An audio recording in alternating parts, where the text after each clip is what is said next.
Some political parties have elected to snub the National Convention, while others have opted to participate, but they've expressed their reservation regarding the process. Let's bring in now Dr. Snuki Zikalala from the ANC's Veterans League to get their view on the last 2 days. Dr. Snuki, good to have you, and thank you very much for coming on this afternoon. When the president decided to push ahead with the National Convention, the preparatory platform for the national dialogues, many said, well, this is President Cyril Ramaphosa going against, I suppose, some of the foundations that have decided to pull all out of that preparatory process, saying it's rushed.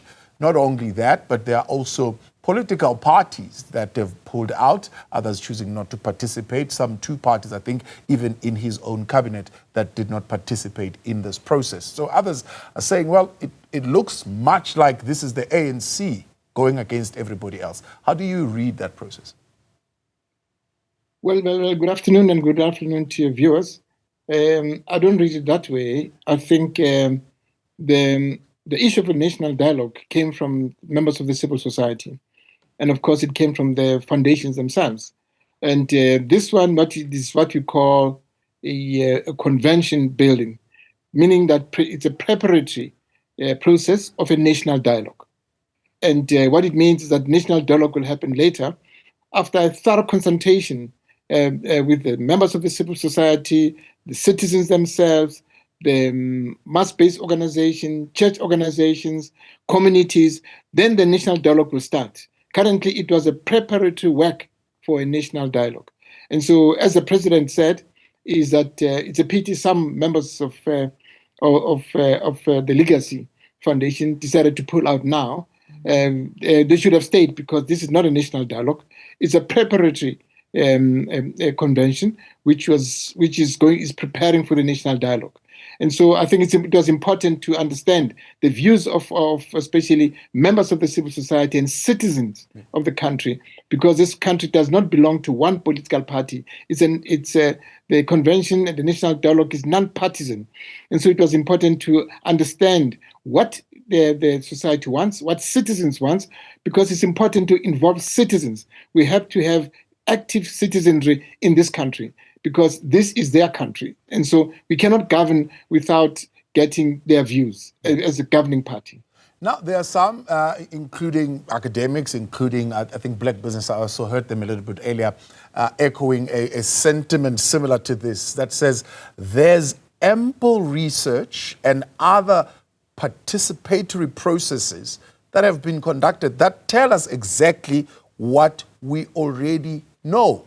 So what is required here really is just to implement what we know, not another process of trying to find out what we already know. Yeah, but you see, the view came from legacy foundations who called for a dialogue. And so, as government, I'm not in government, but as ANC, we could not say no, we don't want to. As the African National Congress, we know what affects our people. It's unemployment, poverty, crime, gender-based violence. That's what our people want. And now, if the citizens are saying to the governing party that we have other views of how to resolve these issues that are bedeviling the organization itself and the country itself, there's no reason for the government to say no. We can't discuss that. It's important that we should sit and discuss with them in detail how can we tackle poverty, because poverty is not government's responsibility alone.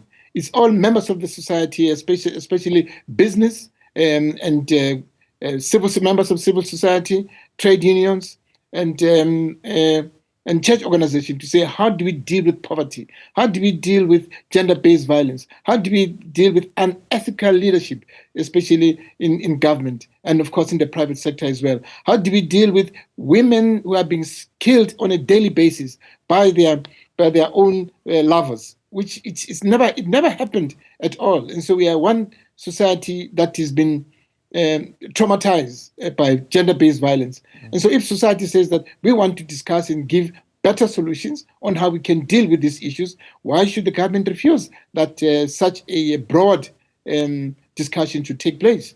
Because we are saying that we don't have all the answers, but it's important to involve citizens of this country. That is why the president said that the national dialogue must go down, really down to the citizens, starting from your ward where you stay, going to a VD a voting district where you are, going to a region where you come from, and going to the province where you come from, so that everyone must be consulted, everyone must be part and parcel of solution finding in the problems that we have as a country.